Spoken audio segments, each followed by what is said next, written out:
buenos días. Es la imagen de hace apenas una hora en Samarcanda. El nuevo orden mundial económico es bipolar y tiene dos cuestiones, dos palabras clave: G7 frente a SOC. Empiecen a aprender este nuevo término de asociación que engloba precisamente a Vladimir Putin, a Xi Jinping, a Rusia, a China, a India, al Medio Oriente, y que va a ser la contraposición. Es la primera vez desde que estalló el coronavirus que Xi Jinping sale de China, y lo hace precisamente para dar esta imagen de unidad con su nuevo orden mundial, en el que buscan la bipolaridad en las negociaciones, en el que buscan que sea todo bilateral. La bilateralidad entre dos bloques, el G7 muy establecido y este nuevo bloque que hoy tiene su primera gran reunión para establecer las bases económicas. ¿Qué van a hablar Xi Jinping y Vladimir Putin? Vladimir Putin y Xi Jinping, Rusia y China, China y Rusia, de oro. Lo primero, de oro.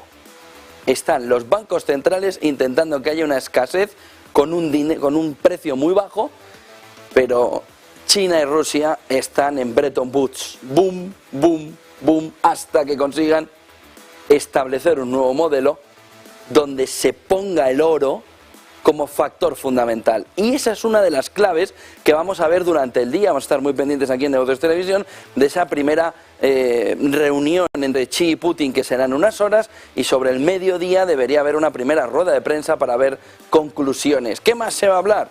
Ucrania. Sobre todo porque Xi Jinping quiere ver de primera mano cómo está la situación, y quiere Putin saber cómo está la situación en Taiwán. De tal manera que ambos países se van a alinear geopolíticamente en ver cómo pueden así, entre ellos, defenderse dentro de esta asociación, esta alternativa al G7, que huele ya mucho a la Guerra Fría, donde estaba el Comintern, donde estaba la OTAN, donde estaban esas asociaciones en paralelo, pero que hacían el mismo objetivo, tenían como objetivo en la misma cuestión, en uno y en otro bloque. Ahora, Xi Jinping tiene que demostrarle a Putin que él es el que lidera este bloque, porque tiene la segunda economía del mundo caminando hacia la primera, y porque le puede dar todo el apoyo posible económicamente.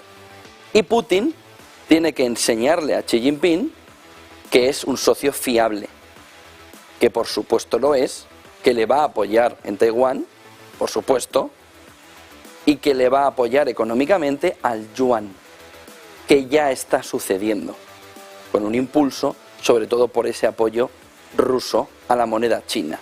La fotografía está hecha, y a partir de aquí, esta es la clave del día, con dos preguntas que sobrevuelan el mercado. Si hemos llegado al pico de la inflación, ¿cuánto tiempo tarda la inflación en descender hasta el objetivo de los bancos centrales? Y si hemos llegado al pico de la inflación, ¿hasta dónde tendrán que ir los tipos de interés para rebajar esa inflación y dejarla al objetivo de los bancos centrales? Y punto número 2, si eso está en camino, ¿hemos cerrado ya el conjunto de las caídas de la bolsa? Y si no lo hemos cerrado, ¿cuánto tiempo queda por delante? Estas dos preguntas vamos a intentar contestársela en distintos gráficos de gestoras de fondos internacionales que se vienen repitiendo estas dos preguntas constantemente. Y el último punto que trataremos será el de las yenas. Las yenas son gobiernos alrededor del mundo que, aun sabiendo que tienen para comer, aun sabiendo que han aumentado un 18%, por ejemplo en España, la recaudación, trincan y trincan y trincan el dinero del bolsillo del ciudadano, con dos medidas que llaman la atención a esta primera hora de la mañana. Que el gobierno vaya directo a 15.000 millones de la banca en lugar de ayudar a los hipotecados en variable, y en las medidas ya de llena total, de acompañar a Scar a por el Rey León como sea, con tal de que te caiga una miguica de algo. Es decir, llena total está la medida del gobierno de eliminar la subvención a familias numerosas por la ayuda del hogar. Había una subvención, eso se elimina para recaudar más, a una costa del bolsillo de los contribuyentes de grandes familias, más de 3 hijos, que dicen, para ir los 2 fuera, contratamos a alguien en casa, te quito la deducción, 60%. Y trinco de ahí 200, 300, 400 eurillos. Pero te los quito porque no tengo fin en mi ánimo depredador de coger impuestos y de coger impuestos y de coger impuestos, no solo de la banca, sino de todo el que se mueva ahora mismo en la fotografía. 5 claves del día en este entorno. Estas son las claves fundamentales esta mañana. Hemos llegado al tope de inflación. ¿Cuánto tiempo vamos a estar cayendo y hasta dónde vamos a llegar? El mercado ha llegado al suelo y empieza a rebotar, o le queda más suelo, y el ánimo depredador de los gobiernos en este entorno, que ellos siempre aprovechan cualquier circunstancia para trincar, trincar y trincar dinero contra el ciudadano. La primera de las claves en este entorno, ayer Bank of America atacaba unas palabras de Warren Buffett y le decía, miren, si usted va a invertir a 10 años vista, invierta en el SP500, porque tenemos la percepción, le decía a sus clientes, que a largo plazo usted seguirá ganando dinero aún en este escenario, pero a unas rentabilidades menores que en la última década. Y hacía Bank of America una explicación, oiga, es que como no iba a crecer el mercado con una década de tipos en el suelo. Si no vale el dinero, me voy a invertirlo. Si el valor del dinero es cero, vamos al mercado, renta variable y hacia arriba. Si ahora estamos en un formato década de los 70, SP500 va a dar rentabilidades menores. Y en ese entorno, el SP500 en el corto plazo es el peor, o es lo peor que se puede tener. El SP500 como metáfora de la renta variable mundial. Es americana, pero lo que está diciendo Bank of America es, déjense de renta variable en estos momentos. Elimínenla de la cartera, váyanse a liquidez o déjenla lo más pequeño posible, frente a lo que dijo Warren Buffett, que es, mire, es que yo miro allá, y allá, renta variable. Me ha funcionado siempre. Y Bank of America ha tenido la osadía, entre comillas, de decirle a Warren Buffett, estás equivocado. Estás recomendando algo que un inversor puede decir al quinto, al cuarto, al sexto, al tercer año, necesito sacar y no tengo rentabilidades. Pero Warren Buffett insiste, el largo plazo es la clave de la inversión. Con lo que se nos están contraponiendo no value y growth. Se nos está contraponiendo el corto y el largo plazo. Que en una inversión, Bank of America debería decirle a sus clientes, oiga, es que si usted lo va a necesitar en 3 años, no lo invierta. Porque de lo que Warren Buffett te está hablando es del dinero que sí puedes invertir y que te va a dar el aumento de patrimonio. Y eso tiene que ser a largo plazo. No, es que he tenido un bonus en el trabajo y lo voy a invertir en bolsa, es que igual no es el camino. Entonces se nos contraponen dos visiones en las que llama la atención cómo una de las principales bancas privadas tiene una visión tan cortoplacista de la inversión, o al menos lo ha dejado sacar de esa manera como cortoplacista Bank of America, para contraponérsela a Warren Buffett y, bueno, entre otras cosas, ganarse este tiempo en tele. Pero la realidad es que Bank of America se está equivocando. Si sus clientes en 3 años pueden necesitar el dinero, la clave no es no invertir en el SP. La clave es tenerlo. La rentabilidad es lo de menos. Oiga, usted es que necesita esto, no lo invierta. Y es importante porque la banca privada tiene que ahondar no en los beneficios, sino en la educación financiera de sus clientes, incluso de los que más tienen, que no tienen por qué ser los mejor educados. Pueden tener muchísimo dinero, pero de educación financiera saber lo mismo que un gato. Por lo que, ojo, Warren Buffett con este movimiento de Bank of America intentando quitar la razón en una cuestión que no es. El titular es muy bonito, el SP500 es lo peor que se puede tener. Bueno, no, lo peor que se puede tener son muchas otras cosas en la vida. La inversión no deja de ser un efecto colateral de un intento de tener una tranquilidad patrimonial. Pero no es lo peor que se puede tener. Ya entendemos que es en los mercados. SP500, Bank of America, es lo peor que se puede tener. Warren Buffett, no. Largo plazo, renta variable, confíe. Villeroy, hay dos cuestiones clave en el Banco Central Europeo, de un por fin mea culpa de Holzer, lo vamos a ver enseguida. Antes, dice Villeroy, los tipos al 2% a final de año. Eso significa que quedan 75 puntos básicos. Pero miren, eso significa que los tipos se pueden ir al 2,5 o al 3. ¿Por qué? Porque no tienen ni idea. Porque si les queda una subida de 75 puntos básicos, ¿quién dice que en la parte final de año no van a volver a hacer otra subida? Villeroy. Vuelve otra vez el Banco Central Europeo a dar una imagen a través de Villeroy que puede estar confundiendo, volviendo al punto primero, mayor claridad para el inversor, para el ahorrador, para el ciudadano en lo que está sucediendo. ¿Cómo que el SP500? Pues lo mismo. ¿Cómo que el 2%? ¿No estás diciendo que vas reunión a reunión? ¿Por qué apareces ahora a decir 2%? Estás confundiendo a la gente. Cuando dices 2%, le estás haciendo llegar al ciudadano la idea de que los tipos van a llegar hasta el 2. No, el 2022. Ahórratelo. Ya que no nos dices el forward guidance, ya que no nos dices qué vas a hacer en las siguientes reuniones, cállate. Cállate, déjalo.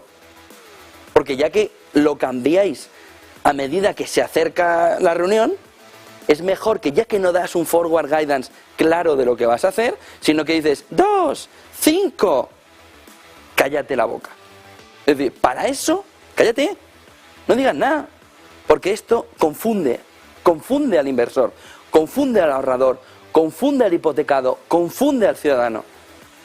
Si de verdad quieres un 2%, Lagarde, en sede del Banco Central Europeo, después de la reunión de tipos de interés, en un forward guidance clarísimo y meridiano, no pasaremos este año del 2%. Fíjese que claro. Y ya todo el mundo sabe qué partida juega. Esto no se puede hacer. Es una falta de responsabilidad muy grande. Y el Banco Central Europeo debe controlar esto. Si solo va a haber una subida del 2%, en sede del Banco Central Europeo, si solo se va a subir hasta el 2%, si solo hay 75 puntos básicos más este año, forward guidance clarísimo, meridiano, y no 2 reuniones, 5 reuniones de aquí al final. Claridad, luz, taquígrafos y transparencia, porque se está jugando la calidad de vida de mucha gente, se está jugando con la seguridad financiera de muchos ciudadanos europeos, se está jugando con una calidad de vida europea que te puedes cepillar por otro error de política monetaria. Entonces, no digas nada, cállate, no digas nada. Siguiente reunión, ya sabemos que nos daréis otra sorpresa, pero por el camino, no digas nada, no digas nada. Remítete a lo dicho, no digas nada, 2%, no digas nada. Siguiente, Elon Musk.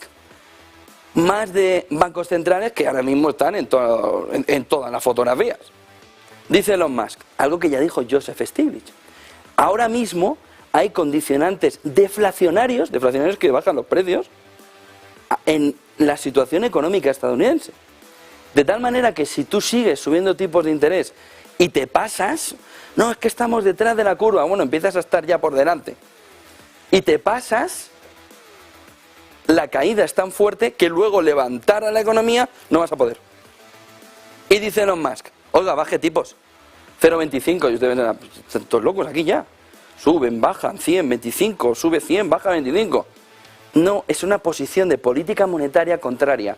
Es decir, en la FED ahora mismo hay un virus, se llama Bullard, que ha cogido a todos los miembros de la Reserva Federal, que todos han hecho halcones, que todos quieren subir, subir, subir, subir. Nos van a decir que no hemos peleado contra la inflación. Se están haciendo machitos todos, a ser más fuertes contra la inflación. ¿Y si no sirve de nada? ¿Y Y si tus subidas de tipo de interés lo único que hacen es menoscabar el crecimiento, Elon Musk dice que no, que os estáis equivocando. Y no es ni la primera ni la segunda voz que ya sale para decirle a la Reserva Federal: ese camino es el incorrecto. Porque vas a romper la vajilla por el camino del salón y luego vas a querer comer en esa mesa. Cathie Wood, ARK, no dice 0,25 de caída de tipos de interés en la próxima reunión, pero insiste en los factores deflacionarios de la economía norteamericana que apuntan a que el riesgo de una recesión profunda sea peor el remedio que la enfermedad. Y lo que dice Cathie Wood es: miren, es que ustedes han inundado esto de dinero.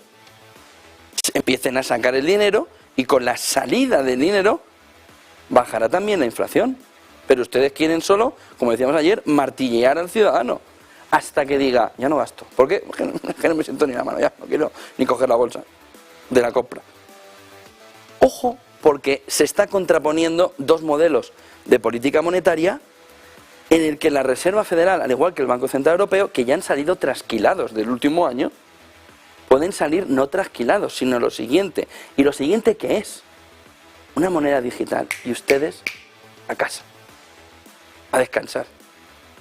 Y déjennos ya de: y meto dinero en el sitio, subo la inflación, meto un guantazo, bajo la inflación. ¿Ah? Pero si nadie les pidió que tuvieran el dinero a menos 0,50, lo hicieron ustedes. Inyectaron, lo van a ver en los gráficos, hasta que esto era una panza así de grande, de inyección de dinero en el conjunto económico. ¿Y ahora qué? Lo pagamos todos. Empiecen por pagarlo ustedes por el error. Ese es el posicionamiento y sobre todo el cambio que le dice Elon Musk y Cathie Wood, pero también Joseph Stiglitz de: oiga, ¿usted está calibrando el golpe y de dónde va a tener que recoger a la economía?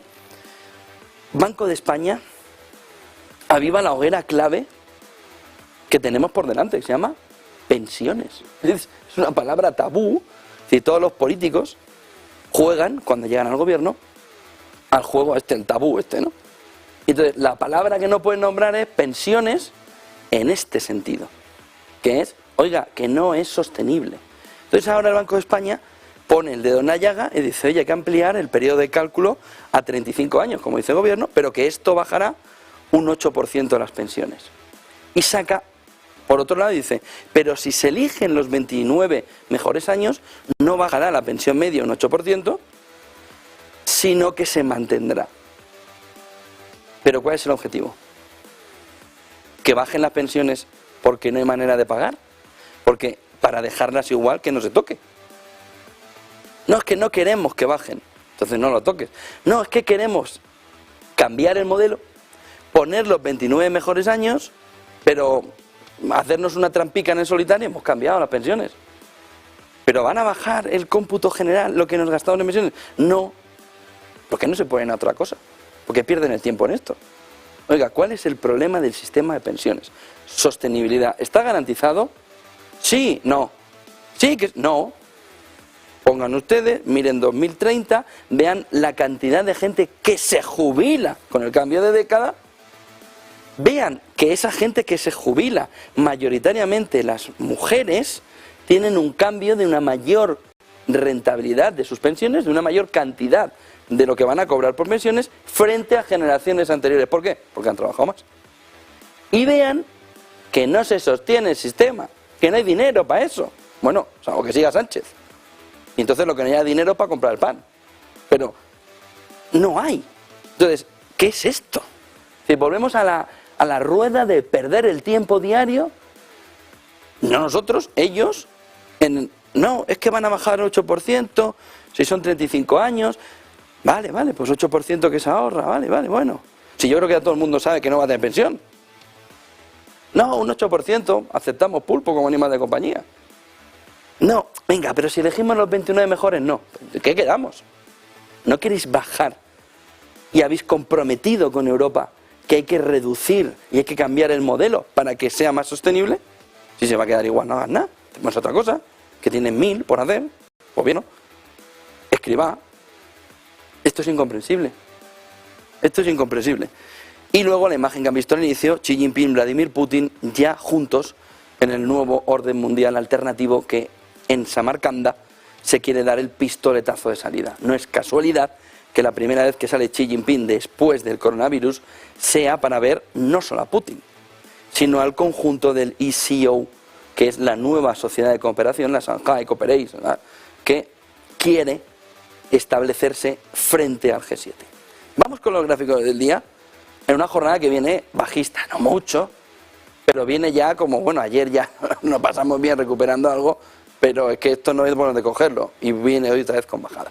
Miren, esta encuesta que hace Ipsos nos marca, y que publica eMarketer, nos marca cómo está en los adultos norteamericanos, en el mes de agosto, la idea del consumo. Y nos da una idea de por dónde pueden ir los beneficios empresariales a medio plazo en función de cómo se está comportando el usuario. ¿Cuál es el resumen de lo que dicen aquí los usuarios? Menos servicios, menos experiencias, menos y más cuestiones básicas. Mi gasto se va a quitar de aquí, Netflix, etc., etc., fuera experiencias, más cuestiones clave en mi vida, alimentación, etc. Dice, gastaría más en comida y menos experiencias, 65%. Gastaría menos en experiencias, por ejemplo, viajar, claro, está a final de agosto esta encuesta, así que ya se han puesto hasta arriba de viajar. Y en salir fuera, 59%. Empezaría a ahorrar específicamente para tener un poquito de colchón de seguridad, el 43%. Empezaría a ahorrar más de mi sueldo para una contingencia futura, 38%, fíjense. Cancelaría servicios online de suscripciones de estas que todos los meses me vaca a la cuenta, 30%. Cancelaría suscripciones de streaming, de servicios de streaming, Netflix, Disney, HBO, todos estos, 29%. Pospondría reparaciones del hogar tipo coche, pospondría o eliminaría necesidades de reparación en hogar o en vehículo, 28%, con tal de ahorrar dinero. Pospondría tratamientos médicos por el coste que tienen con tal de ahorrar, 23%. Es decir, perder un trabajo, incluyendo un cambio, 14%. Entonces, bueno, cancelaría gimnasio, club, 16%. Pero fíjense, entre cancelar el gimnasio, 16%, y el 30% de cancelar directamente servicios de streaming, 29%, frente a 16%. Y por ahí se empieza a ver por dónde van las pequeñas ramitas del consumo, por donde las empresas pueden tener beneficio a corto plazo en la elección. Tengo ahora un presupuesto más limitado, fuera, me quedo, dependiendo. El siguiente gráfico, la siguiente declaración es la de Holzberg, que vimos anoche y que merece un comentario aparte de las claves del día. Dice Holzman del Banco Central Europeo, y hay que aplaudirle, ya era hora, la estanflación es una posibilidad en la eurozona. ¿Y por qué no se lo dijo al oído el otro día a Christine Lagarde? ¿Por qué no quiso nombrar este término Christine Lagarde? Y anoche, 10 y 16, Holzman del Banco Central Europeo nombra por primera vez la estanflación en Europa, que es estancamiento económico con elevada inflación. Ese sí que es el punto complicado para el inversor. Ese es un término que están intentando evitar tanto el Banco Central Europeo como la FED, como los propios inversores, que dicen, mire, ¿cuál es el peor escenario que me puedo encontrar? Una depresión económica. Y después, una estanflación. ¿Una recesión? No, si la recesión pues es muy leve. Una estanflación. ¿Por qué? Porque de aquí no se sale ni en 5, ni en 6, ni en 7 años cogiendo lo histórico. Cogiendo todos los datos históricos, te vas a una década. Miren el siguiente gráfico, pero hay que aplaudir a Holzman, un valiente dentro del Banco Central Europeo. Tenemos 4 gráficos de Candriam para ver un poco la fotografía de por dónde en este escenario debe ir la protección del ahorro del inversor, decía Bank of America. La renta variable SP500 es lo peor que podemos tener. ¡Hala! Se ha quedado a gusto. Y no tiene razón Warren Buffett. Pues Candriam dice que es lo que mejor se está comportando en este 2022. Petróleo, Fíjense que está energía tirando hacia arriba, 19,4 petróleo. Tenemos las bolsas en Reino Unido con un crecimiento del 4,9% y a partir de ahí todo en negativo. ¿Dónde en la parte baja? Los mercados emergentes, menos 19,4%. Tenemos el cobre menos 19,8% y tenemos los bonos también de mercados emergentes en la caída del 17,2%. Y tenemos las bolsas en Europa menos 15,8% y mercados en Estados Unidos menos 14,9%. Y esto nos da un poco la idea de, oye, ¿dónde está mirando Bank of America? Pero, ¿dónde mira Bank of America? No hay peores cosas ahora mismo. Bueno, se lo dirán ellos. Miren el siguiente gráfico. Es curioso que Bank of America señale a la renta variable norteamericana buscando una salida de flow, de dinero. Váyanse a otro lado. ¿Y por qué? ¿Qué quiere? ¿Por qué manda este mensaje usted? El siguiente gráfico dice cómo han afectado múltiples shocks en 2022 al conjunto del mercado norteamericano. Eso que Bank of America dice, esto no lo toque, váyase a otra cosa.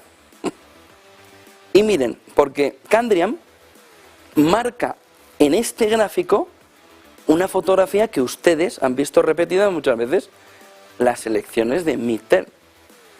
Aquí nos quedaría octubre, noviembre, diciembre, que es justo el movimiento de recuperación. ¿Y qué se recuperará en esa subida? Tenemos bola de cristal, lo tiene que decir el analista, pero lo que sí hay es un rally de mercado americano, fin de año, en año de midterm, cuando ya se ha visto pues la debilidad de Biden o la fortaleza de Biden o el medio pensionista en el sentido de fortaleza o debilidad de Biden, etc. Pero miren, porque lo que nos marca aquí es que ha sido un año convulso a más no poder. Empezamos con la guerra de Ucrania, con un problema también en el suministro de commodities, llegamos luego a un movimiento de algo de recuperación de las cadenas de suministros, empieza la Fed con su tightening y los COVID-0 lockdown, los lockdown por el COVID-0 en China, y vivimos otro periodo bajista importante. Llega la esperanza de que la Fed pivote, recuerden, va a subir en febrero, va a bajar, perdón, en febrero o marzo los tipos la Fed, el mercado, va a bajar los tipos, y todo el mercado aquí, que sí, que seguro que tienen razón. Llega Jackson Hole y dice, miren, ¿se acuerdan el año pasado cuando decía que era transitoria? Pues era persistente. Llega Jackson Hole, que es el movimiento de bajada en el que estamos ahora, se reúne con el resto de banqueros y nos presentan una fotografía para salir corriendo. Miren, esta es la fotografía ahora. La inflación no podemos con ella y vamos a tener que subir y subir y subir tipos. Oiga, ¿esto no era puntual? Esto no iban a conseguirlo ustedes con 2 o 3 subidas porque era un shock de oferta, porque no se preocupen, porque no se han invertido las curvas, etcétera, etcétera. Mucha palabrería. Llegan a Jackson Hole y dicen, no, hasta que no acabemos el trabajo no paramos. ¿Y qué significa hasta que no acabéis el trabajo no paramos? Pues que están los tipos hipotecarios por encima del 6%. Váyase usted a pedir una hipoteca fija ahora mismo. Menos del 3%, ni de broma. Váyase usted a pedir ahora mismo una hipoteca. Entrar al banco, vengo a por una hipoteca, saque número en la cosica está y pulse ahí, ¿no? Pulsa, sale hipoteca. Pone ahí una carita que dice, ¿pero qué dices? ¿Dónde vas? Entonces te giras en el banco y dices, si no hay nadie. La oficina está cerrada, váyase. No es solo el tipo, es el riesgo.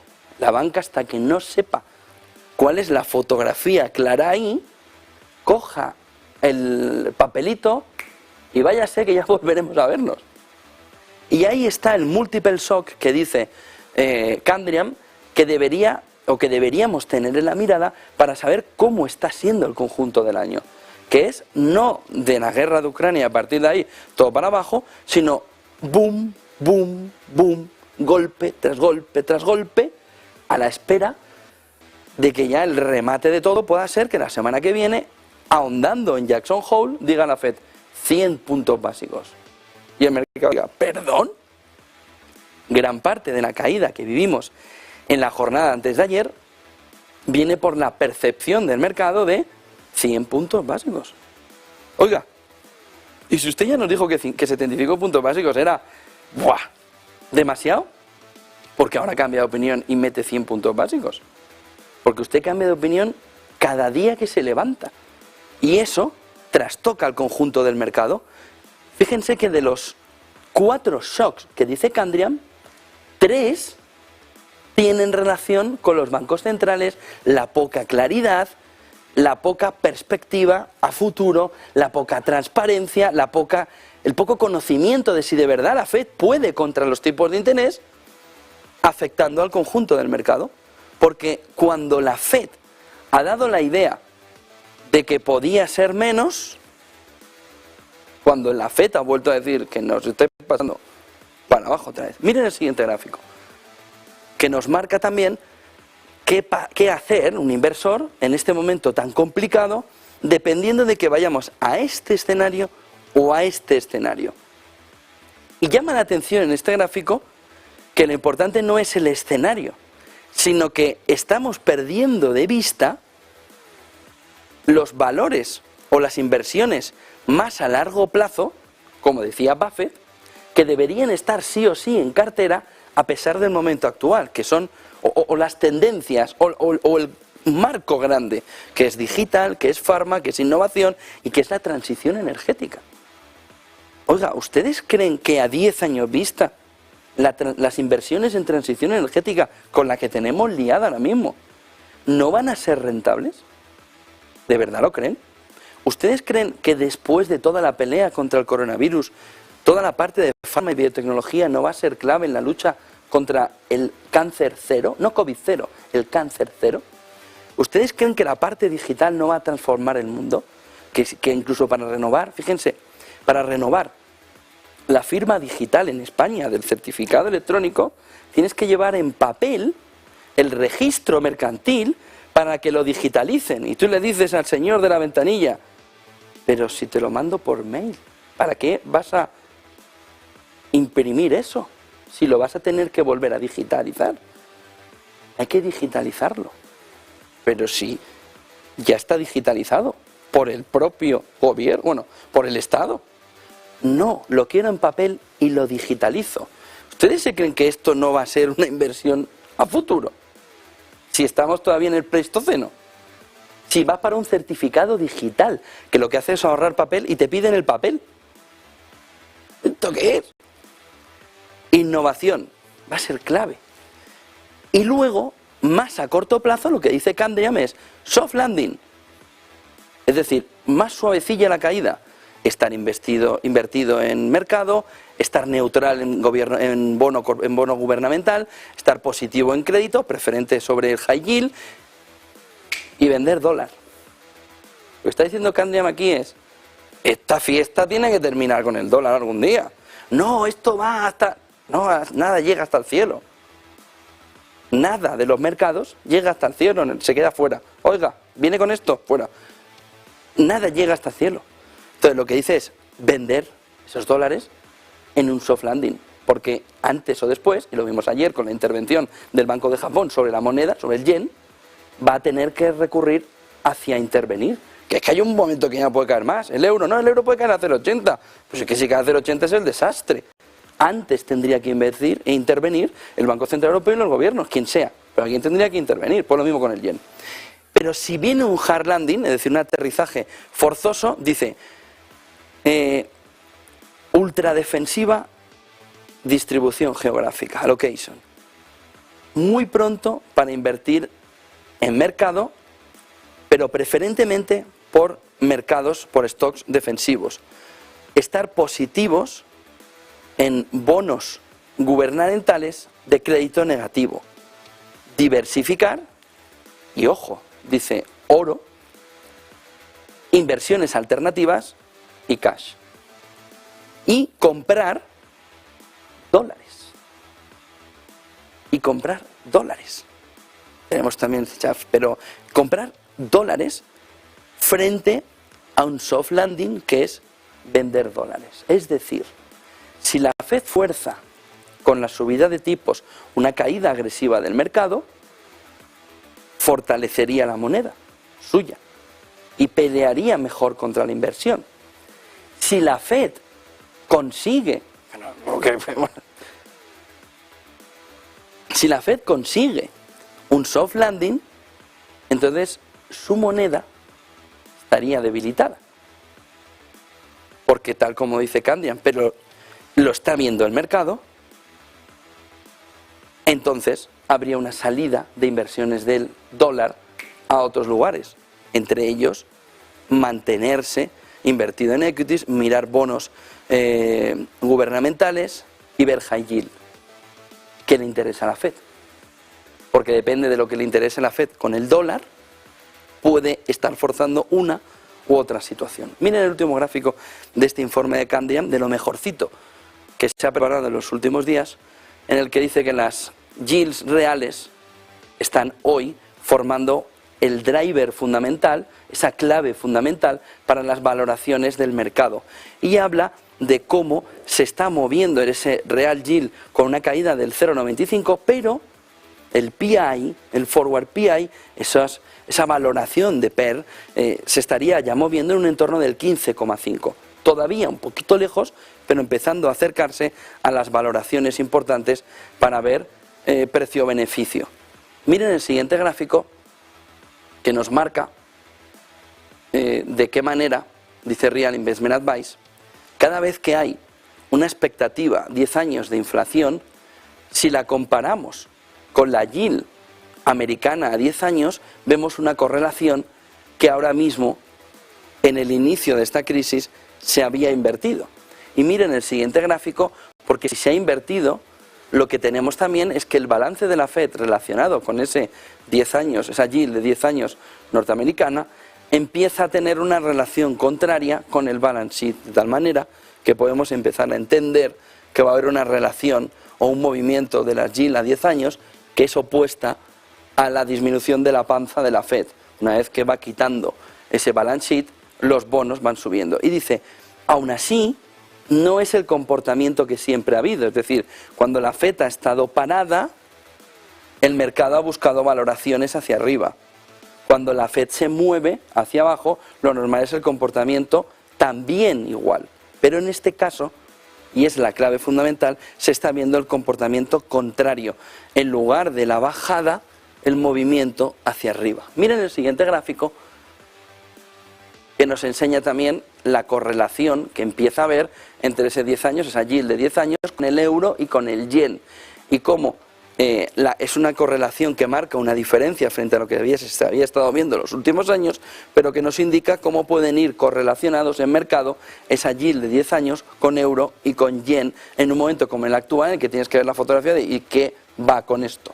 Miren el siguiente gráfico, que nos enseña también de qué manera se puede ver la unión entre los déficits, el Producto Interior Bruto y la inflación. Esto es 1901 y eso es 2021-22, en el que al movimiento del déficit hacia abajo le sigue un movimiento de la inflación hacia arriba, pero que es un cambio fundamental cuando vemos relacionado con el Producto Interior Bruto en los últimos tiempos, de tal manera que lo que se está percibiendo ahora es un cambio de modelo provocado sobre todo por lo que ha sucedido aquí, en esta década, que ha sido el caldo de cultivo de la situación actual, con unos tipos excesivamente bajos que han descontrolado la fotografía. ¿Quiénes mantuvieron los tipos bajos? Los bancos centrales. Miren el siguiente gráfico, que nos marca también la proyección, muy llamativo este gráfico esta noche en Estados Unidos, de cuál va a ser esa proyección de la deuda federal del gobierno norteamericano hasta 2050. Y frente a la caída que ha habido en este momento también al inicio de 2020, la proyección no para de crecer hasta buscar los 200.000 millones. Miren el siguiente gráfico, porque nos indica también de qué manera los tipos de interés, y por eso en este gráfico de Fidelity, no están relacionados con los problemas del euro o se han descorrelacionado con los problemas del euro. Y a subidas de tipos de interés, 6 meses Euribor, caída del euro dólar. De tal manera que vemos también otra descorrelación en el momento actual para ver la fotografía entera. Y este gráfico también de Fidelity, el siguiente, nos marca la factura que ahora mismo los estados deberían empezar a pensar que tienen que poner encima de la mesa para cubrir electricidad y gas en un hogar. Y dice, ¿cuánto van a subir las facturas eléctricas, gas y electricidad, en una subida sin precedentes de la factura sin intervención? No intervienen. Y tenemos España en 2024, 2.327 euros entre gas y electricidad. Italia, un poquito menos del doble, 4.210, 2024, pero el crecimiento del 22, 1.540 a 3.338 euros, significa más que el doble. Pero miren lo que sube sobre todo, el gas. Reino Unido, esto ya, de 1.700 a 4.084 y lo controlan hasta 4.800. Alemania, sube la factura hasta 4.759 desde los 1.811 de media de este 2022. Y Francia sube la factura y gana a todos, son franceses, hasta los 5.092 euros en 2024 frente a los 2.300 del momento actual. ¿Cómo no van a topar? Término de moda en esta segunda temporada. Si esto es insostenible por una demanda interna europea. Esto es la ruina. Miren el crecimiento español, miren el crecimiento italiano, miren el crecimiento francés y solo un detallito más. Miren que Francia tiene el problema con la generación eléctrica y no con el gas. Y eso explica su posición en el MidCat. Si el problema francés fuera este, como Italia, Francia estaría más proclive al MidCat. Si su problema es de generación eléctrica, como este es el caso, Francia es más proclive por crear infraestructuras eléctricas que por crear infraestructuras de gas, donde el crecimiento no ha sido tan exagerado. El problema francés es este. Y por eso el MidCat les parece un costo elevado para lo que van a recibir a cambio. Miren el siguiente gráfico que nos marca Franklin Templeton como los mercados de renta variable en precio-ganancias de los últimos 12 meses marcan un movimiento de recuperación o por lo menos de oportunidad de China. Y es el azul es MSCI China, el verdecico es el Wall y el naranja es el SP500. SP500 y Wall hacia abajo, China ya plano en el momento previo a la subida. Y lo que dice Franklin Templeton es que se abre una oportunidad única de dos mercados, el Wall y el Mundial y el SP500 a la baja, con China empezando antes la recuperación, impulsado en los próximos meses por la salida de coronavirus, de tal manera, de los lockdown, pues de tal manera que China estaría ahora mismo en el momento mecha de ¡vámonos! Miren el siguiente gráfico y vamos a ver qué ha sucedido en Asia con Eva Villanueva y cómo vienen los futuros. En este gráfico de Bloomberg, esa reunión de Putin y Xi Jinping, clave en el día, que nos marca importaciones y exportaciones. Y fíjense cómo la relación comercial entre ambos países se ha disparado completamente. Las importaciones chinas de Rusia para ayudar a Rusia y para ayudarse en tema energético, hasta por estar por encima de los 10 billones de dólares en la relación comercial, fíjense el movimiento, y la relación también de las exportaciones de Rusia, de China a Rusia, también con un crecimiento importante, porque otro de los puntos problemáticos para Rusia es que nadie le exporte los productos que necesita para no parar su fabricación. No solo que me compres, sobre todo energía, yo soy una gasolinera del mundo, entonces cómprame todo lo que puedas de esto, pero véndeme, dice Rusia, en este gráfico se ve muy bien, todo lo que necesito para no parar mis fábricas, que aparte de ser una gasolinera, mi gente come, mi gente tiene que trabajar y tenemos que tener fábricas abiertas, etcétera, etcétera. De tal manera que este gráfico marca la importancia de la reunión hoy de ese nuevo orden mundial alternativo en Samarcanda, donde Rusia y China tienen que ahondar en esto.